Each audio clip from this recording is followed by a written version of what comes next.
Hello, welcome all. केम छो? मजामा? चलिए, उम्मीद कर रहा हूं खूब पढ़ाई लिखाई कर रहे होंगे। अपने इस वीडियो में मैं क्या कवर करने वाला हूं? Segment third, that is the last segment, and hopefully this is going to be the concluding video on bank audit. So I can say कि बिल्कुल हम लोग अपने सिलेबस को ख़त्म करने की कगार पर पहुंच गए हैं। Syllabus is about to be finished. आइए सर, तो जल्दी से शुरू करें और जल्दी से ख़त्म करें अपने इस सेगमेंट थर्ड को। तो सेगमेंट थर्ड में सर क्या पढ़ना है? इनकम्स का ऑडिट और एक्सपेंसेस का ऑडिट। तो पहले सबसे पहले क्या ले लेता हूं? सबसे पहले ऑडिट ऑफ इनकम।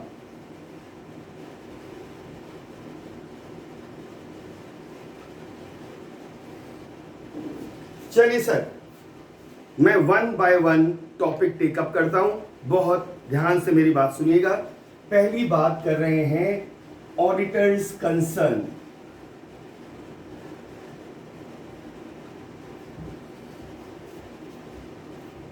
ऑडिटर किस बात से कंसर्न है?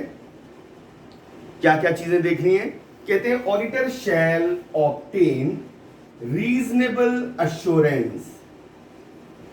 किस बात की रीजनेबल अश्योरेंस लेनी है?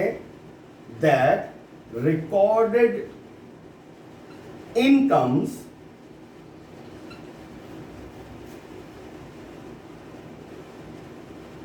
took place during relevant period and pertain to entity।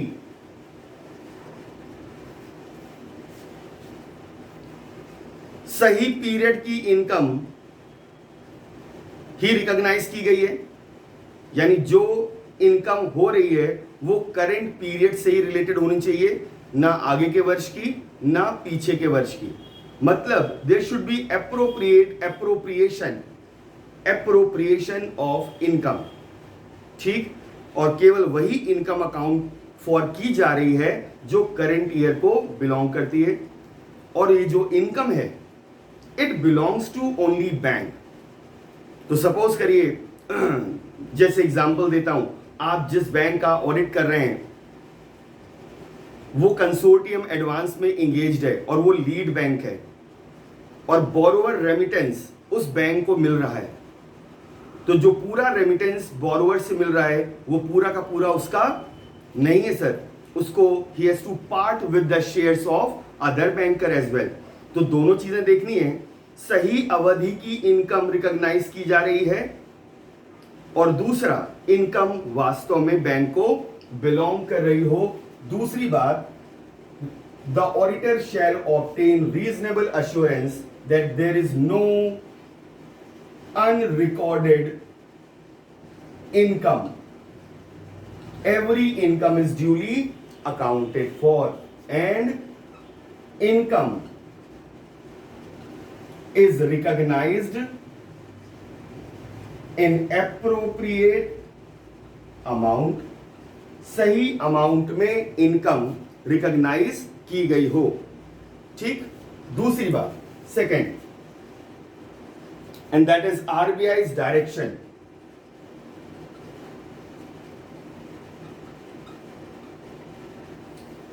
Now RBI has advised bank what? Any income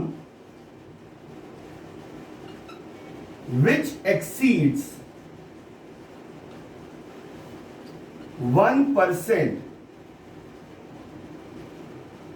or more of total income of bank, if income is reckoned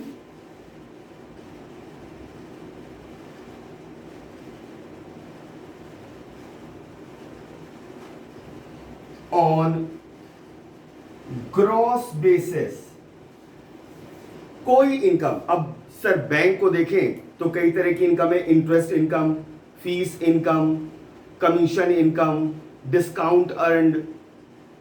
तो any income which exceed 1% of total income of bank, if that income is recognized on gross basis, or any income which exceed 1% or more of net profits before tax, if income is reckoned on net of costs basis. तो as I have said कि हम जो bank को होने वाली आय है, income है, उसको कई कैटेगरी में डिवाइड कर सकते हैं, interest, commission, fees and so on. तो अगर commission income it is 1% of total income, whether it is reckoned on gross basis or it is reckoned net basis. If it exceed 1% of total income, यानी फी, interest, commission, discount earn, इन सब को मिलाकर जो total income है उसको ध्यान में रखकर अगर फी की income is 1% or more of total income, then it should be recognized, such income should be recognized on accrual basis as per AS 9। ठीक साहब, तो ये बात समझ में आती है। एक तरीके से मैं ये कहता हूं, here the concept of materiality is established। तो जैसे सपोज करिए कमीशन है, इंटरेस्ट है, फी है और एनी अदर इनकम है, ये सब मिलकर 1 लाख है।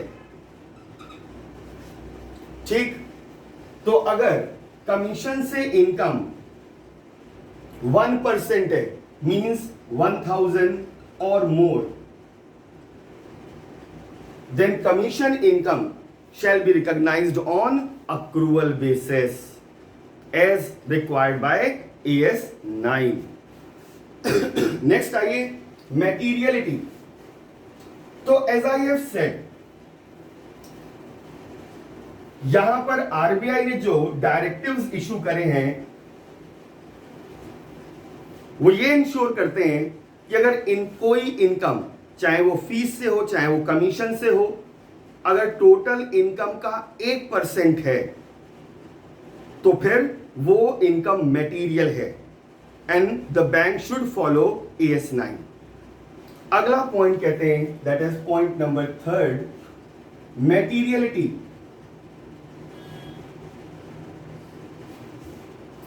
मीन्स एनी इनकम या any item of income not considered material। कोई इनकम जिसको हम मटेरियल नहीं मान रहे हैं। अब हम किसी इनकम को मटेरियल कब नहीं मानेंगे? अगर वो टोटल इनकम का 1% से कम है, then such income shall be recognized on cash basis, यानी it should be recognized when it is actually received, and if bank adopts such practice, then auditor shall not qualify his report in this regard। अगर banker ऐसी practice करता है, वो कहता है साहब अगर मेरी अलग अलग सोर्सेस से इनकम है, इंटरेस्ट, कमीशन, फीस, तो अगर किसी पर्टिकुलर सोर्स से कमीशन से इनकम 1% से कम है तो हम उसको हम रिकॉग्नाइज करेंगे व्हेन इट इज रियलाइज्ड। तो ऑडिटर को इस पर आपत्ति नहीं करनी चाहिए क्योंकि it is a directives by RBI. आ गया ये sir. Next is revenue certainty.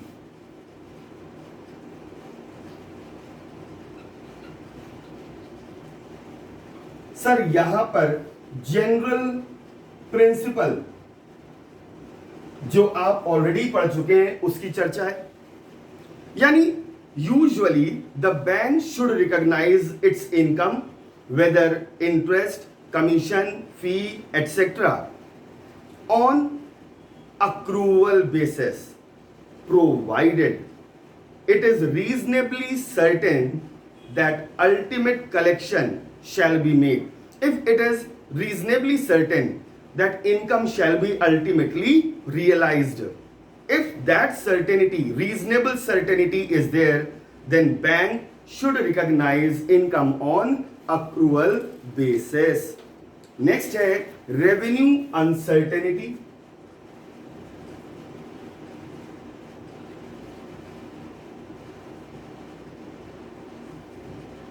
अब रेवेन्यू की अनसर्टेनिटी कहां पर है? जहां पर लोन या एडवांस को एनपीए की तरह क्लासिफाई कर दिया गया है। तो साहब यहां क्या कहेंगे? In case of NPA according to RBI guidelines income shall be recognised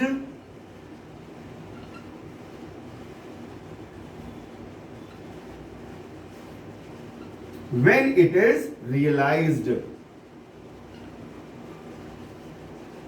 or in other words income shall not be recognized unless until it is realized, right? So revenue uncertainty. Now next is advances against security, that is sixth point.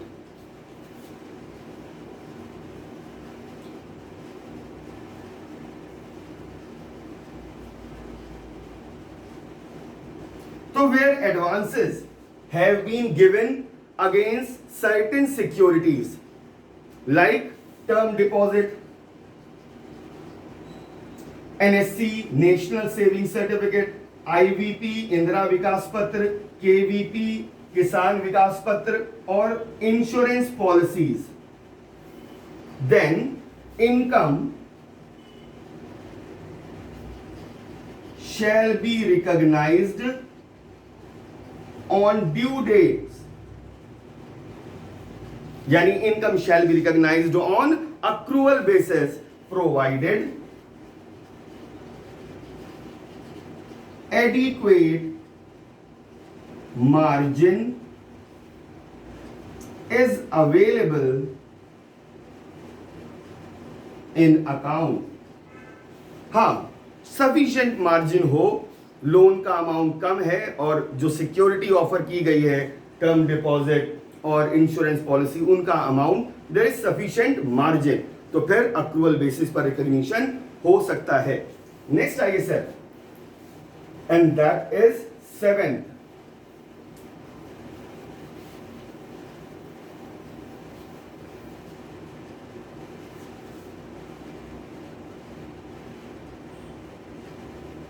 bills purchased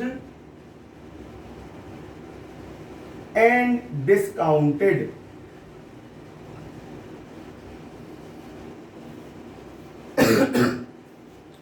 यहां पर sir क्या बात है? अब इस बात को जरा थोड़ा सावधानी से समझिएगा. कहते हैं in case of bill purchased and discounted outstanding at the close of year.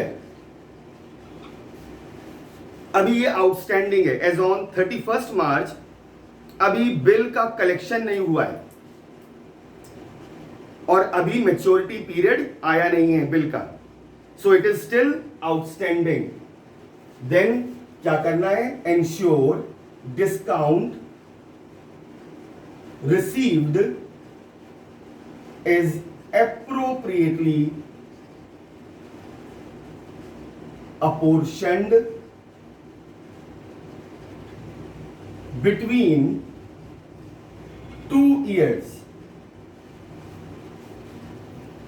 तो सपोज करिए किसी बैंक ने क्या किया, बिल परचेज और डिस्काउंट किया से on 1st March, right, and maturity period you can say 30th May.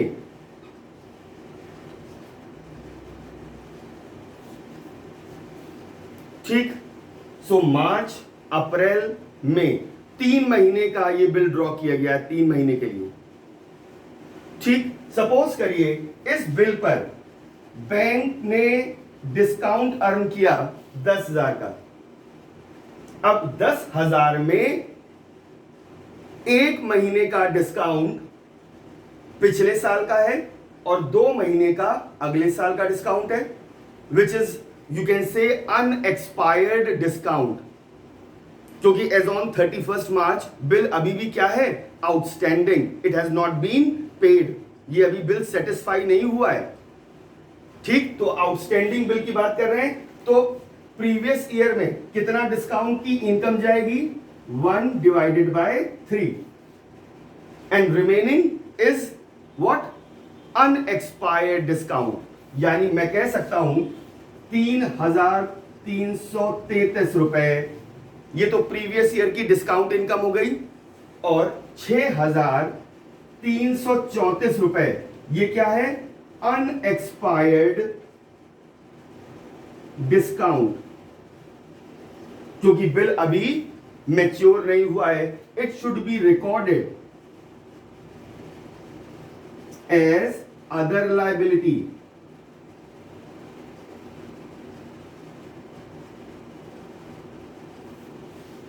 ठीक सर। तो 2 चीजें एंश्योर करनी है, whatever discount income is earn, it is appropriately apportioned. Sir पहले पॉइंट में देखिए यही था, that recorded income pertains to appropriate period, उसका आपने बिल्कुल सामने सामने प्रैक्टिकल एग्जाम्पल भी देख लिया। ठीक sir. Now moving to next, bills for collection. Simple सी चीज, इसी का ये एक्सटेंशन है sir, and that is air.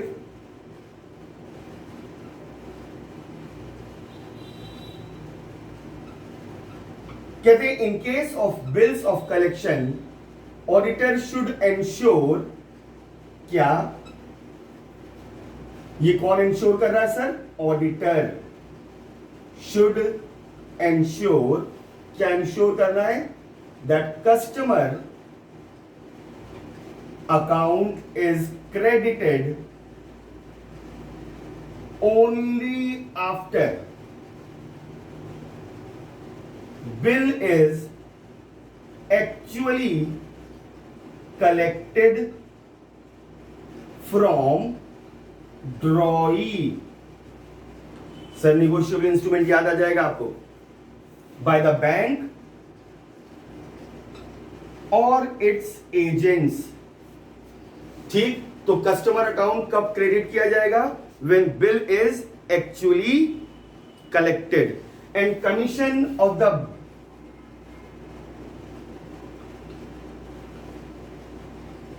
Commission of branch will become due only when bill is actually collected. जब बिल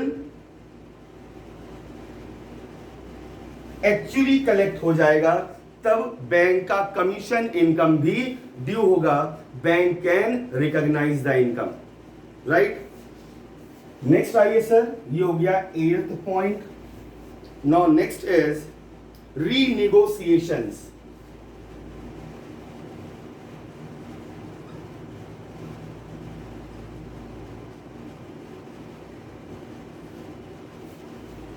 अभी सर कोविड पीरियड में भी आपने देखा होगा बैंक्स ने बहुत लोगों के अकाउंट्स रीशेड्यूल कर दिए,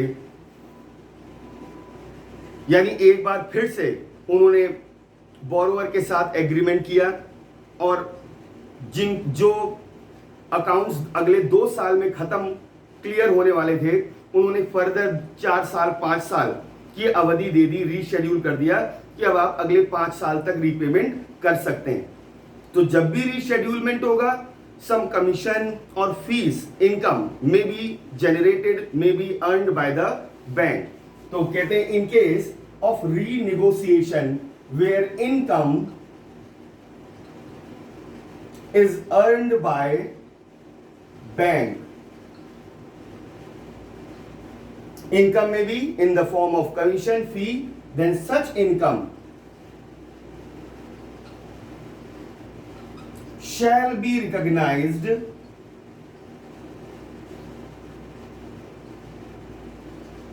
on accrual basis over that period of time of reschedulement. अब ये जो नई अवधि में के लिए जो रीशेड्यूलिंग हुई है, पहले 2 साल में रीपे करना था पूरा, अब उसको 5 साल के लिए कर दिया। तो जो भी इनकम जनरेट होगी वो अगले 5 सालों में रिकॉग्नाइज करेगा बैंक। ठीक सर, ये हो गई रीनिगोशिएशन। ठीक, नेक्स्ट आ जाता हूं sir, that is all about audit of income. अब आइए reversal.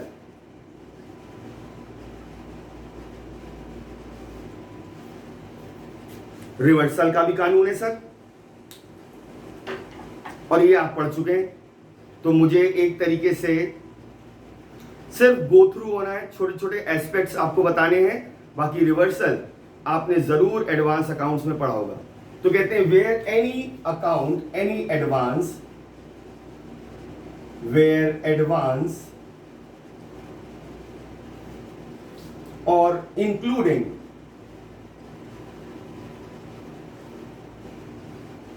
bills purchased and discounted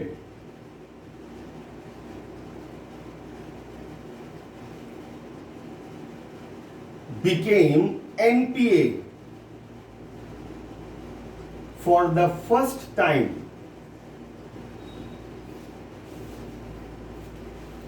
कोई loan, advance, bill purchased and discounted पहली बार एनपीए हुआ, उसके पहले वो पीए था। इसका मतलब बैंक इस एडवांस से इनकम को रिकॉग्नाइज कर रहा था ऑन अक्रूवल बेसिस, और कुछ इनकम उसने प्रीवियस ईयर में रिकॉग्नाइज कर भी ली होगी ऑन अक्रूवल बेसिस। तो वही कह रहे हैं, कहते हैं where advance became NPA for the first time, interest accrued and credited to income account but remained unrealized। क्या करना चाहिए? shall be reversed और provided for, या फिर प्रोविजन क्रिएट कर दीजिए। ठीक, अब सपोज करिए किसी कस्टमर ने, कोई बोरोवर है, उसके 2-3 अकाउंट है, ठीक, और कोई इंटरेस्ट और कोई एक अकाउंट एनपीए हो गया, तो फिर उसके बाकी अकाउंट भी एनपीए, क्योंकि आपको मैं पढ़ा चुका हूं NPA classification shall be borrower wise not facility wise. तो अगली बात कर रहा हूं मैं, if interest is recognised on cash basis, then क्या होगा?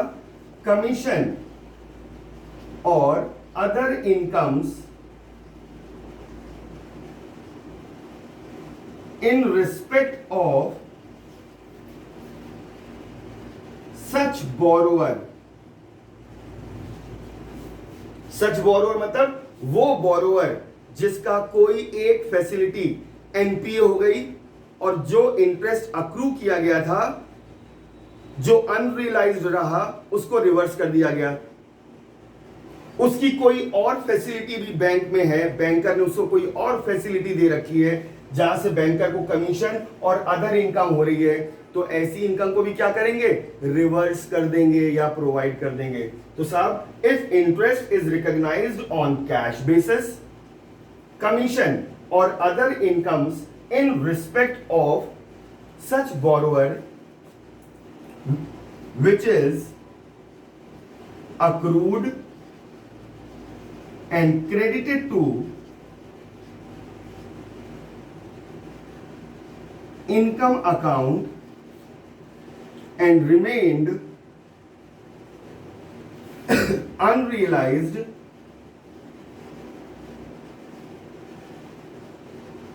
shall be reversed or provided for। ठीक सर, सो ये दोनों बातें जरा ध्यान रखिएगा।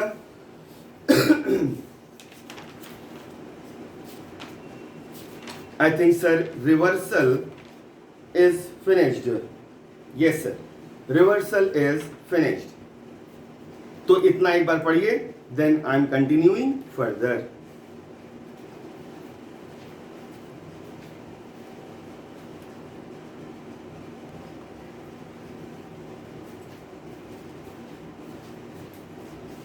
राइट, चलिए वहां से आगे चलें। रिवर्सल के केस में दो और एरियाज हैं जो हमारे मॉड्यूल में कवर किए गए हैं। एक है on leased assets,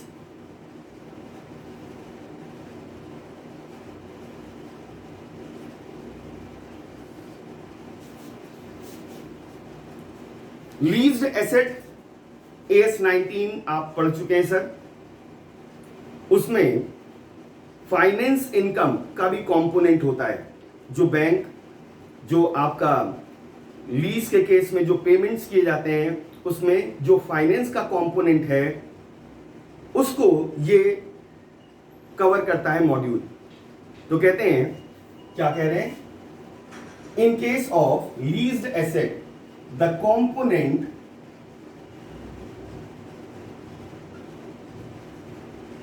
of finance income as defined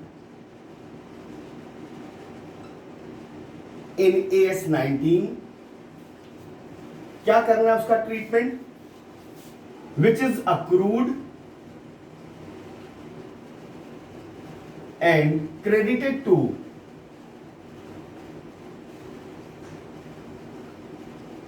income in previous year before asset becomes NPA and remain unrealized। उसका ट्रीटमेंट भी क्या है सर, रिवर्स कर देना है, क्योंकि वो इनकम जिसको फाइनेंस चार्ज है, जिसको हम कह रहे हैं finance charge, which is charged by the bank, it is, if it is unrealized then it shall be reversed or provided for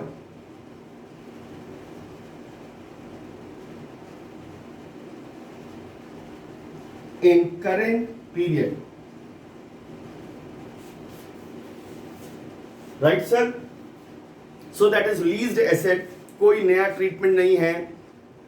bank ने फाइनेंस चार्ज रिकॉग्नाइज कर लिए थे अक्रूवल बेसिस में, and asset became NPA, then it shall be reversed. Next आइए sir, एक और area है sir which is covered in module take out finance.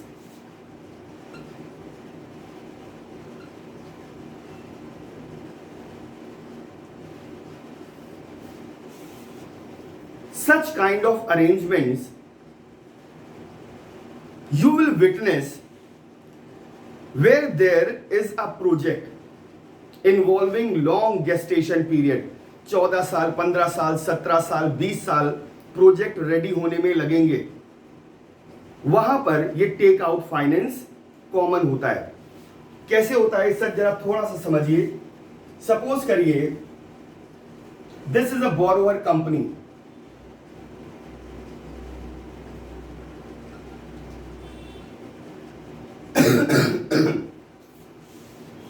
and it is undertaking a project involving very long gestation period, यानी इसको income generate करने में काफी समय लगेगा।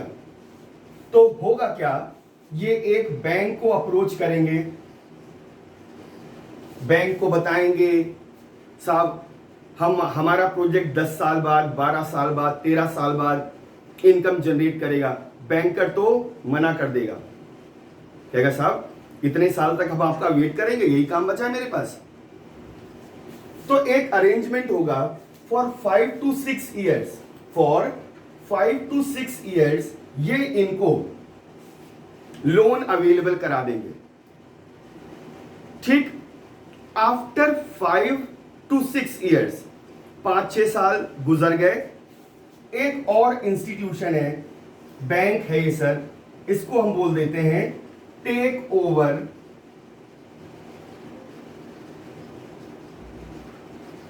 इंस्टीट्यूशन। आफ्टर 5 to 6 ईयर्स जो भी लोन इस बैंक ने इसको दिया था वो उसको टेक ओवर कर लेगा। यानी यहां पर अकाउंट क्या हो गया, स्क्वायर अप हो गया, और इस नए इंस्टीट्यूशन ने क्या किया, जो पुराना लोन है जो इसने ले रखा था उसको डिस्चार्ज कर दिया। ठीक, अब डिस्कशन क्या करना है, टेक आउट फाइनेंस तो समझ में आ गया। For 5 to 6 years this banker will provide loan. अब प्रोजेक्ट तो 14-15 साल का है सर, 5 साल बाद एक टेक ओवर इंस्टीट्यूट, ये भी बैंक होगा, ये उस लोन को टेक ओवर कर लेगा। अब सवाल ये है, ये जो लेंडिंग बैंक थी पहले वाली, ये अपनी बुक्स में बोरोवर को कैसे ट्रीट करे, कहते हैं lending bank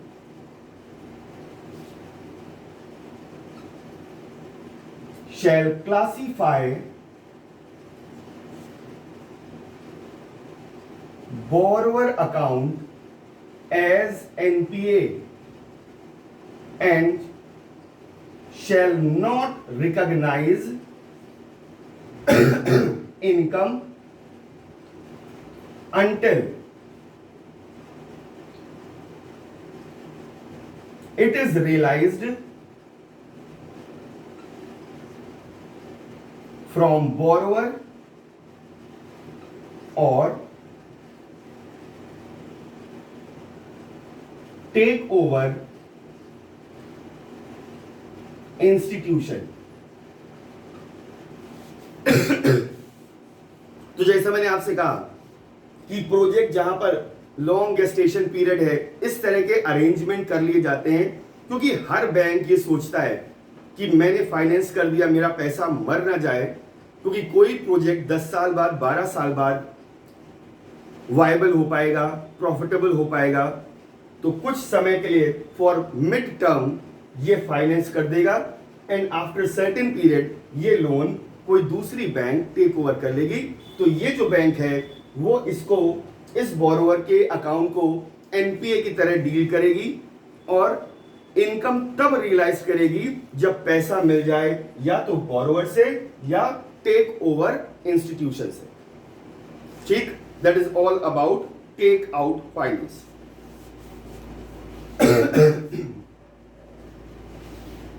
now next is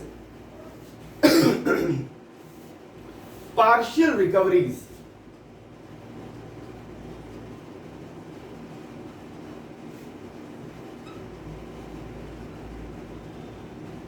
against NPA.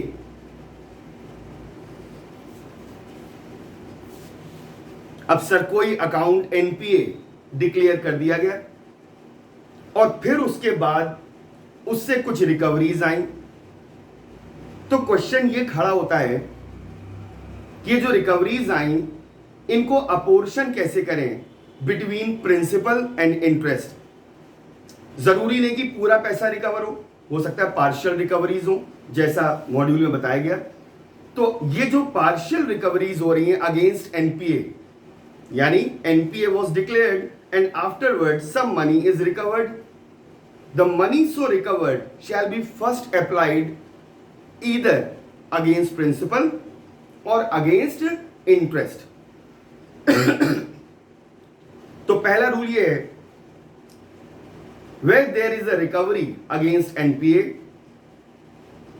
it shall be apportioned on the basis of express agreement between bank and borrower। जो भी बैंक और बोरोवर के बीच में एक्सप्रेस एग्रीमेंट हुआ है उसके मुताबिक अपोर्शन किया जाएगा। कहते हैं in the absence of such express agreement, कोई एक्सप्रेस एग्रीमेंट नहीं है, then the bank shall make apportionment on the basis of its own accounting policies.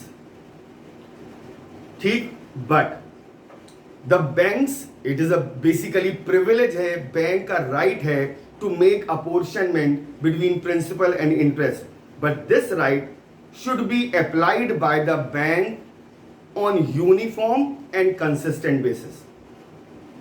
ठीक तो अगर सिंपल रूल हो गया, रिकवरीज हो रही हैं, रिकवरीज एडजस्ट करें अगेंस्ट प्रिंसिपल और interest. First criteria, is there any agreement? Yes, as per agreement. No express agreement as per the bank policy, but this right of apportionment shall be exercised by the bank on uniform and consistent basis। अगर वो पहले recoveries को interest के against में apply करते हैं तो फिर हर बार सबसे पहले रिकवरी को इंटरेस्ट के अगेंस्ट अप्लाई करिए, फिर जब इंटरेस्ट पूरा रिकवर हो जाए तो फिर प्रिंसिपल के अगेंस्ट अप्लाई करिए। ठीक एक अच्छी सी लाइन लिखी हुई है जो मैं आपके साथ पढ़ता हूं। Interest partly fully realized in NPAs can be taken to income. However, it should be ensured that that credits towards interest in the relevant account are not out of fresh additional credit facilities sanctioned to the borrower concerned। और past में देखिए sir यही हो रहा है, past में यही हुआ। बोरोवर ने लोन लिया 1000 करोड़ का, रीपे नहीं कर पा रहे हैं, उसी बैंक ने एक एडिशनल फैसिलिटी दे दी 1500 करोड़ की। 500 करोड़ पुराने खाते में डाल दिए, 1000 करोड़ फिर यूज कर लिया, फिर 4000 करोड़ का ले लिया नया एडवांस। तो यहां साफ कह दिया गया है क्या कि अगर बोरोवर को अगर एनपीए के अगेंस्ट रिकवरीज हो रही हैं, that can be taken to in income account, no issues. But अगर कोई एडिशनल फैसिलिटी बोरोवर को ग्रांट की गई है, उस फैसिलिटी से पैसा निकाल कर, यानी कोई नया लोन एडवांस बैंकर ने दिया, उस पैसे का यूज किया जा रहा है to offset the earlier loan, then it is not allowed. तो देखिए साहब, हमारे तो नियमों में, रूल्स में लिखा हुआ है इट इज नॉट परमिटेड, पर पास्ट में ऐसा हुआ है सर। आगे बढ़ जाता हूं sir. Next is memorandum account. Sir generally क्या होता है, if any advance has become NPA, then any income recognized on accrual basis which is credited to income account which has not been realized shall be reversed. But if bank wishes, it can continue to record the accrued interest in memorandum account for the control purpose। Bank चाहे तो भले account NPA हो गया, आप अपने memorandum account में interest accrued record कर सकते हो for the purpose of your control, but for the purpose of gross advances, for the purpose of computing gross advances, this amount shall not, what ever amount in memorandum account shall not be included in accounts. तो memorandum account एक facility दे रहा है क्या कि साधारणतः तो हम क्या करते हैं, अमाउंट अगर कोई इंटरेस्ट का अमाउंट है अनरियलाइज्ड है तो हम रिवर्सल मार देते हैं, पर अगर बैंक चाहे तो इवन एनपीए के केस में भी अक्रूड इंटरेस्ट को रिकॉर्ड कर सकता है इन दिस मेमोरेंडम अकाउंट, ठीक, फॉर देयर ओन कंट्रोल। वो उनके अपने कंट्रोल्स हैं, वो उनका अच्छे से नियंत्रण हो सारी चीजों पर, किससे कितना लेना है वास्तव में, ये सब जानने के लिए वो ये मेंटेन कर सकते हैं, but it should not be included in books of accounts. ये अपना अकाउंट अलग मेंटेन करेगी बैंक। नेक्स्ट आइए, income from investments.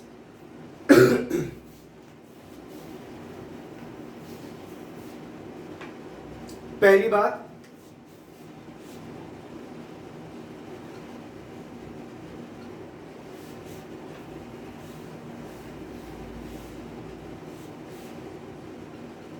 Income from investments. तो अगर बैंक ने जो इन्वेस्टमेंट्स किए हैं, if those investments are performing, then income shall be recognized on accrual basis, and if any investment is non-performing, that is non-performing investment, then it shall be recognized on the basis of actual realization. ठीक, ये पहली बात। दूसरी बात कहते हैं broken period interest paid by bank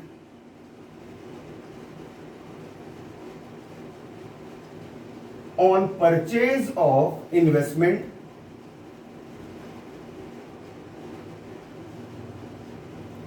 can be net of against investment income.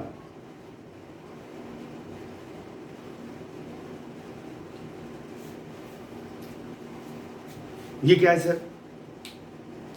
Sir suppose करिए bank किसी डिवेंचर में इन्वेस्ट करता है, right, and interest is payable 6 monthly. 30 जून को इंटरेस्ट का पेमेंट होता है और 31 दिसंबर को इंटरेस्ट का पेमेंट होता है। ठीक, सपोज करिए 1 सितंबर, 1 अक्टूबर को बैंक इस बॉन्ड को परचेज करती है। ठीक, इसके पहले ये बॉन्ड किसी और के पास था, सेलर के पास था। तो बैंक के पास ये इन्वेस्टमेंट कितने दिन रहा? अक्टूबर, नवंबर, दिसंबर, 3 महीनों के लिए। पर इस बैंकर को इंटरेस्ट इनकम कितने महीनों की मिलेगी? फ्रॉम जून टू दिसंबर, यानी 6 महीने की। एम आई राइट? तो बैंक ने किसी बॉन्ड में, किसी डिवेंचर में इन्वेस्ट किया and interest is payable on 6 monthly basis, से जून में और दिसंबर में। बैंकर ने बाय किया इन्वेस्टमेंट ऑन से 1 सितंबर, 1 अक्टूबर, नवंबर, दिसंबर। तो 3 महीने तो बैंक के पास ये इन्वेस्टमेंट रहे। तो bank was entitled for 3 months interest, पर बैंक को मिलेगा कितना? 6 महीने का इंटरेस्ट। ठीक है साहब, मिलेगा बैंक को 3 महीनों का इंटरेस्ट, यानी जितने महीने ये इन्वेस्टमेंट बैंक के पास नहीं रहा, 3 महीने का इंटरेस्ट सेलर को देना पड़ेगा, सेलर ऑफ इन्वेस्टमेंट को। इस इंटरेस्ट को कहते हैं broken period interest, and this can be adjusted against the investment income. तो जब दिसंबर आएगा, पूरे 6 महीने की इंटरेस्ट मिल जाएगी, 3 महीने का इंटरेस्ट पे कर दिया है, तो 3 महीने का इंटरेस्ट इन 6 महीनों के इंटरेस्ट के अगेंस्ट सेट ऑफ किया जा सकता है। सिमिलरली, अगर कोई इन्वेस्टमेंट परचेज किए गए, एसएलआर इन्वेस्टमेंट्स हैं जहां पर प्रीमियम पे किया गया, तो premium can B amortised even against investment income. तो एसएलआर के तहत अगर कोई इन्वेस्टमेंट किया गया है और इन्वेस्टमेंट के लिए बैंक ने कोई प्रीमियम पे किया, क्या पे किया, प्रीमियम पे किया, that premium can be amortized against investment income. याद रखिएगा सर इस बात को। और sir even dividend income can be recognised on accrual basis provided dividend is declared and right to receive the dividend is established। अगर bank का dividend receive करने का राइट स्टेब्लिश हो गया है तो फिर dividend can be recognised on accrual basis. In case of income on sale of units of mutual fund, bank ने म्यूचुअल फंड की यूनिट्स में इन्वेस्टमेंट कर रखा है, देन जो भी इनकम होगी that can be recognised on cash basis. ठीक है जी। नेक्स्ट आइए sir, if there is profit on sale of investment, then profit or loss can be taken to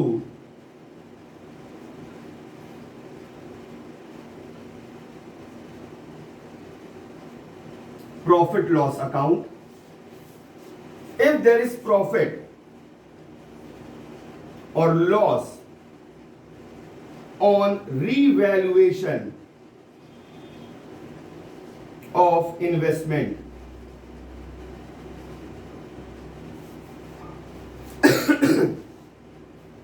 RBI require करता है बैंक से कि रेगुलर इंटरवल पर अपने सिक्योरिटीज को रिवैल्यू करिए।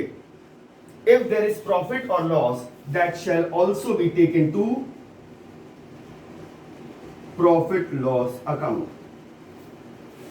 That is all about income from investment.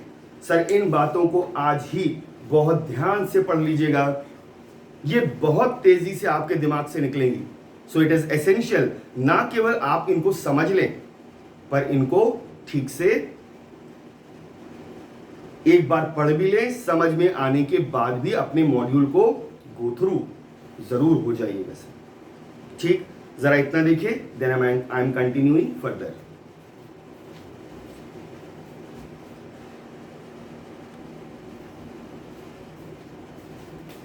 So with this, audit of income is completed. Now let us start with audit of expenses. 3 areas are given. A, interest expense,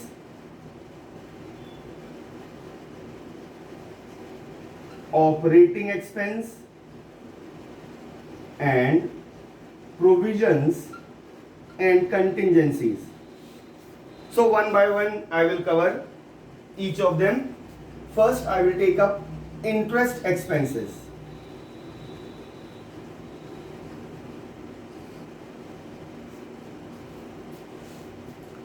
interest expenses ये कौन से खर्चे हैं sir? Sir bank को अपने saving bank account में interest का पे करना होता है। ये जो टर्म डिपॉजिट, फिक्स डिपॉजिट्स जो पब्लिक करती है, इस पर इंटरेस्ट पे करना होता है। तो जहां पर टर्म डिपॉजिट हैं, सेविंग्स अकाउंट हैं, वहां पर क्या होगा सर? वहां पर इंटरेस्ट का एक्सपेंस हो रहा होगा। There is expenditure of interest, यानी बैंक को इंटरेस्ट देना पड़ रहा होगा। वैसे सामान्यतः बैंक लोन देता है, बदले में इंटरेस्ट मिलता है, पर बैंक डिपॉजिट भी एक्सेप्ट करता है और उस पर इंटरेस्ट पे करता है डिपॉजिट होल्डर को। ठीक, तो ये खर्चा है। कैसे वेरीफाई करें? कहते हैं पहला काम करिए, ऑब्टेन शेड्यूल ऑफ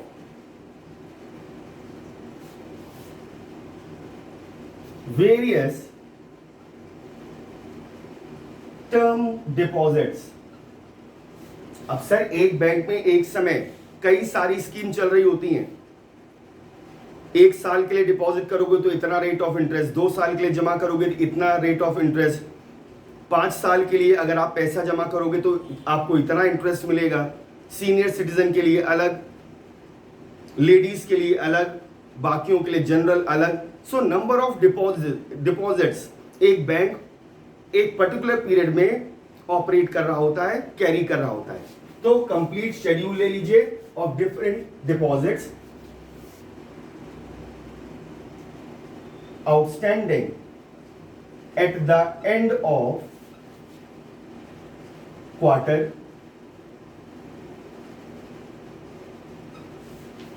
और क्या कर लीजिए, calculate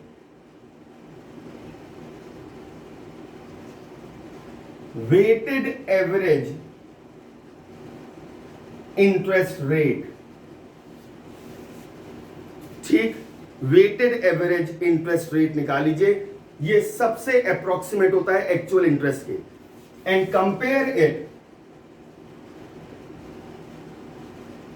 with actual average rate,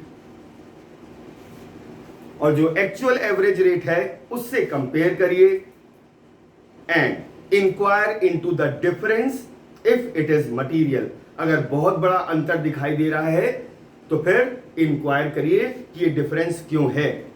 ठीक, दूसरा काम क्या कर लेना है, कहते हैं compare average interest rate with corresponding figure of preceding years। जो करंट ईयर का एवरेज रेट है उसको पिछले साल के रेट से कंपेयर करिए, and again enquire into the difference if it is material. वैसे जनरली टेंटेटिव ये रेट्स सिमिलर रहेंगे पिछले साल के मुकाबले, पर जहां पर डाइवर्जेंस आ जाए, बड़ा आपको वेरिएशन दिखे, then you should obtain the reason for that. ये हो गया सेकंड पॉइंट। थर्ड क्या करना है, कहते हैं obtain breakup of interest expenses paid, that is interest paid on term deposit and savings account। तो ब्रेकअप ऑब्टेन कर लीजिए, कितना इंटरेस्ट पे किया जा रहा है टर्म डिपॉजिट के लिए, कितना पे किया जा रहा है सेविंग्स अकाउंट के लिए, and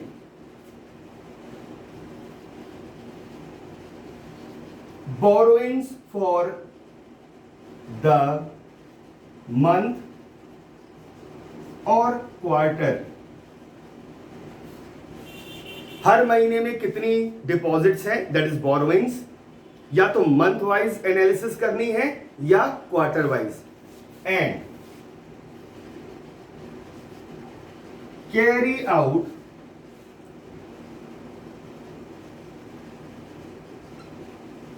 month on month basis और quarter on quarter basis cost analysis. और कॉस्ट एनालिसिस आप करिए। ये कॉस्ट एनालिसिस सेविंग्स अकाउंट में जो इंटरेस्ट दिया जा रहा है उसके लिए अलग, और जो टर्म डिपॉजिट्स हैं उनके लिए जो इंटरेस्ट दिया जा रहा है वो अलग। यानी हर महीने सेविंग्स पर कितना इंटरेस्ट दिया गया, हर महीने डिवाइडेड बाय कितना बैंक ने बोरो किया। दूसरा काम, कितना मंथ वाइज या क्वार्टर वाइज कितना इंटरेस्ट दिया जा रहा है, total divided by total deposits. Month wise या क्वार्टर वाइज ये कॉस्ट एनालिसिस करके देखिए, and if there is significant variation then reason shall be documented. किसी पर्टिकुलर मंथ में बहुत वाइड वेरिएशन मिल रहा है, बहुत ज्यादा इंटरेस्ट का पेमेंट दे दिया गया, it should be scrutinized, reason should be documented। ठीक, तो ये कॉस्ट एनालिसिस भी करनी है इधर मंथली बेसिस और क्वार्टरली बेसिस। तो करना सिर्फ इतना है, ब्रेकअप ले लीजिए, सेविंग्स अकाउंट का हर महीने कितना इंटरेस्ट दिया गया, टर्म डिपॉजिट पर हर महीने कितना इंटरेस्ट दिया जा रहा है, या तो मंथली या quarterly. It is convenient to carry out quarterly basis, क्योंकि क्वार्टर वाइज ही सेविंग्स पर इंटरेस्ट मिलता है और क्वार्टर वाइज ही यूजुअली एफडीआर पर भी इंटरेस्ट अकाउंट फॉर करते हैं। तो आप क्वार्टरली ये काम कर सकते हैं, हर क्वार्टर में सेविंग्स पर कितना interest divided by total amount of deposit in saving, कितना टर्म डिपॉजिट, कितना इंटरेस्ट पे किया गया on term deposit divided by total deposits for the quarter. और ये एनालिसिस 4 क्वार्टर की करिए और देखिए क्या किसी क्वार्टर में सिग्निफिकेंट वेरिएशन है, then reason shall be documented. आगे मूव करें।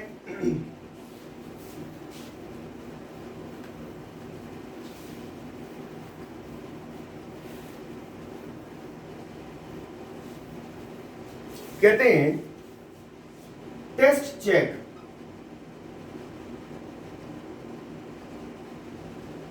The calculation of interest and ensure, खुद भी टेस्ट चेक कर लीजिए इस इंटरेस्ट का। हर खाते में तो आप चेक नहीं कर सकते हो, हाँ टेस्ट चेक बेसिस पे जरूर कुछ खातों में जो इंटरेस्ट दिया गया है उनको चेक कर लीजिए और एंश्योर कर लीजिए क्या that interest is paid on all deposits up to balance sheet date. Interest rate in case of term deposit is as per bank's internal regulation or RBI's directives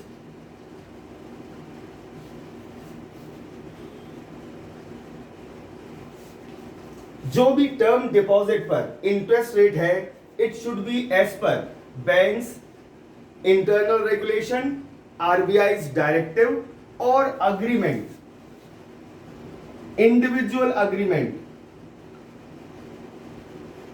with deposit holder.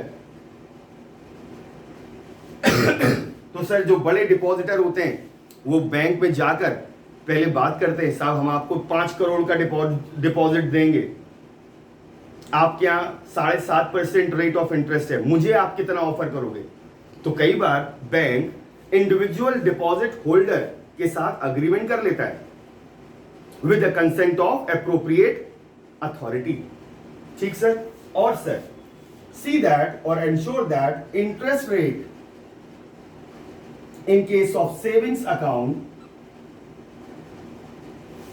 is as per the rules framed by bank or RBI. Further, ensure that interest rate on inter-branch balances is as per HO or RBI as prescribed by head office और RBI। ठीक, last में एक point और देख लेना है sir, और वो ये है ascertain whether there is change in interest rate in respect of term deposit or savings account and also carry out cost analysis to ensure that interest computation is appropriate। ठीक, या यूं कह सकते हैं कि आप जो भी इंटरेस्ट पे किया गया वो रीजनेबल था या नहीं था। ठीक sir. So that is all about interest expenditure. तो एक नजर जरा डाल लीजिए. Then I will take up what? Operating expenses.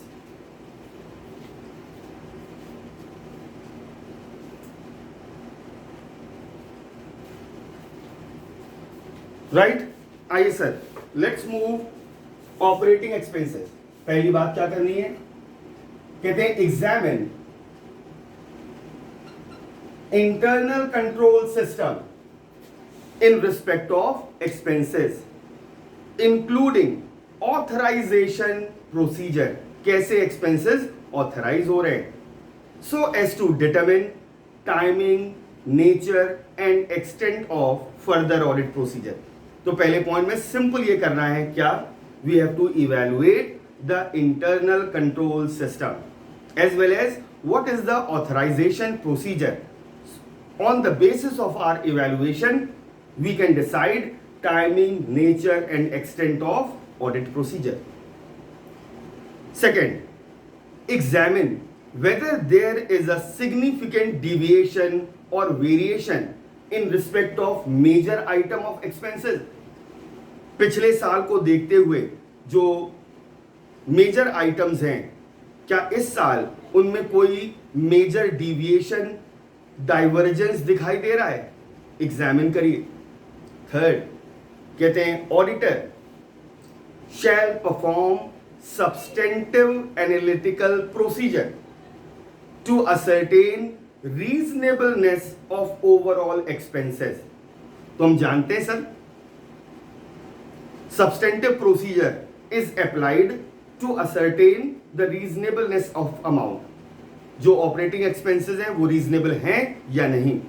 तो auditor shall perform substantive analytical procedure to ensure or to obtain reasonable assurance regarding overall reasonableness of expenses, that is working out the ratio of operating expense to total operating expenses.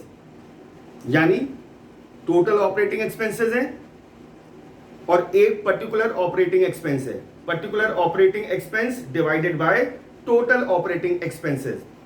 Whatever ratio in current period should be compared with the corresponding ratio of preceding year. ठीक, जो current year का ratio है उसको previous year के ratio से आप examine करिए. और क्या करने हैं सर? जो भी ऑपरेटिंग एक्सपेंसेस हैं उनको वाउच कर लीजिए. Verify vouch operating expenses with reference to supporting documents and wherever required check the calculation as well. So that is all about operating expenses. Now third is provisions and contingencies. Sir, I have already discussed provisions in respect of all the loan and advances. So whatever I told you that is given there, आप एक बार ये आपके लिए homework में दे रहा हूं. ठीक, तो जो भी आपको प्रोविजंस और कंटिजेंसी के बारे में जो थर्ड पोर्शन है एक्सपेंसेस को लेकर जो कुछ भी मॉड्यूल ने बताया है, I have already covered those areas. Right. Still if you feel like this portion I will cover in next video because I don't think कि बहुत margin इस वीडियो में बचा है. With this, bank audit is finished, but do not forget to complete yourself the provisions and contingencies. That is the only, I think 4-5 lines are there. Please do go through. Rest in next video I will cover it. Right. So with this, bank audit is over. Chaliye, now take care, have fun, enjoy yourself, chill pill.